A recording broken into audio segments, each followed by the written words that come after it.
जय श्री कृष्णा मित्रों।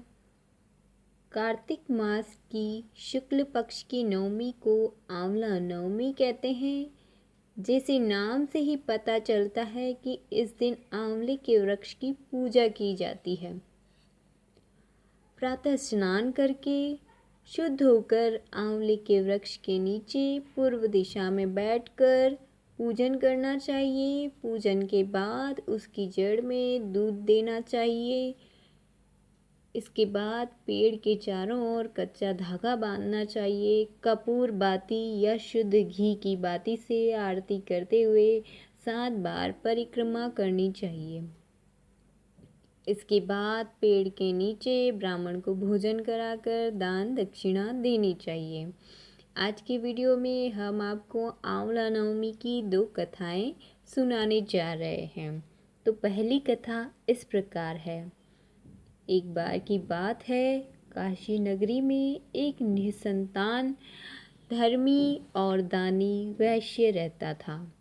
एक दिन वैश्य की पत्नी से एक पड़ोसन बोली, यदि तुम किसी पराये लड़के की बलि भैरव के नाम से चढ़ा दो तो तुम्हें पुत्र प्राप्त हो सकता है।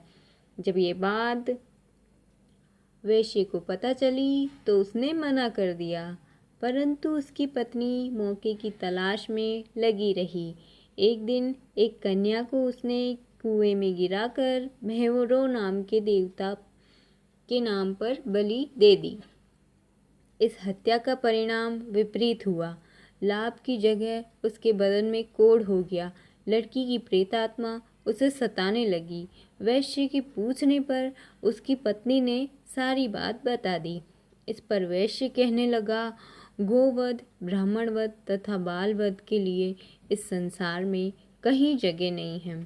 इसलिए तू गंगा तट पर जाकर भगवान का भजन कर तथा गंगा में स्नान कर, तभी तुम इस कष्ट से छुटकारा पा सकती हो।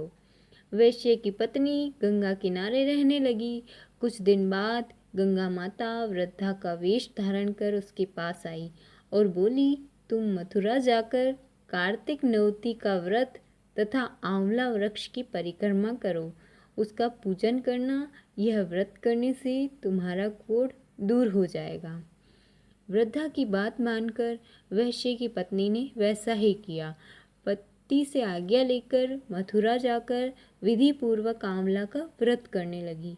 ऐसा करने से वह भगवान की कृपा से दिव्य शरीर वाली हो गई तथा उसे पुत्र प्राप्ति भी हुई। हे भगवान श्री हरि, इस कथा को कहने वाले, सुनने वाले, हुकारा भरने वाले को भी अच्छा फल देना, उनकी सभी शुद्ध मनोकामनाओं की पूर्ति करना। चलिए आंवला नवमी की दूसरी कथा सुनते हैं। कथा इस प्रकार है। एक बार एक सेठ आंवला नवमी के दिन आंवले के पेड़ के नीचे ब्राह्मणों को भोजन कराया करता था और सोने का दान किया करता था। उसके बेटों को यह सब अच्छा नहीं लगता था। घर की कलह से तंग आकर वह सेठ गांव छोड़कर दूसरे गांव में चला गया। उसने वहां जीवन यापन के लिए एक दुकान कर ली। उस दुकान के आगे एक आंवला का पेड़ लगाया। उसकी दुकान खूब चलने लगी। वह यहाँ पे भी आंवला नवमी का व्रत करने लगा और ब्राह्मणों को दान और भोजन का कार्यक्रम चालू रखा। बेटों का कार्य ठप हो गया। उनकी समझ में ये बात आ गई कि हम तो पिताजी के भाग्य से ही रोटी खाते थे।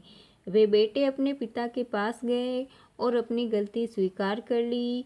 पिता की आज्ञा अनुसार वे भी आंवला पेड़ की पूजा करने लगे तो उनके घर पे पहले जैसी खुशहाली हो गई।